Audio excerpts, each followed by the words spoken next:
नमस्कार मित्रांनो, स्वागत आहे तुमचं आपल्या मिनी ब्लॉगमध्ये। सकाळ सकाळ उठलो, आंघोळ धुवली, तयारी करून बसलेलो। तर मित्रांनो, आज होती गणेश चतुर्थी। मम्मीला बोललो की साबुदाण्याचे वडे बनव आणि ते खाले। नंतर बोललो की चला जाऊयात जरासं बाहेर। तर बाहेर जाता जाता बघतोय खूप कालोख झालता।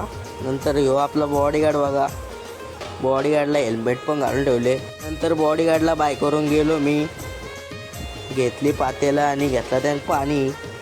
नंतर दिला जॉन्टीला। तर मित्रांनो, आज गणेश चतुर्थी होती, त्यामुळे चणा डाळची भाजी दिली तर तो काहीच नव्हता। त्याला बोललो आज काय मटण भेटणार नाही, हीच खायला लागेल। त्याला बाय करून मी गेलो घरात। बाहेर खूप पाऊस पडत होता, त्यामुळे मम्मीला बोललो की 1 कप चहा बनव। तर मम्मीने बनवली कॉफी।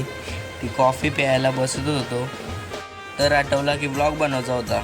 नंतर प्यायला बसवलो कॉफी आणि बाहेरचा क्लायमेट बघत बघत कॉफी पिली। नंतर कपडे घालून तयारी करून मी गेलो गणपतीच्या देवळात। तर मित्रांनो, गणपती बाप्पाचं दर्शन घेऊन कीर्तनाला बसलो। कीर्तन संपला आणि 2 पंगती वाढल्या। नंतर बसलो जेवायला। जेवण करून झालं आणि आलो घरी। तर मित्रांनो, या व्हिडिओला इथे सेंड करतो। व्हिडिओ आवडला असेल तर व्हिडिओला लाईक करा, चॅनलवर नवीन असेल सबस्क्राईब करा आणि अशाच नवनवीन व्हिडिओ पाहण्यासाठी बेल आयकॉनवर दाबायला विसरू नका। भेटूयात पुढच्या व्हिडिओमध्ये। Bye bye.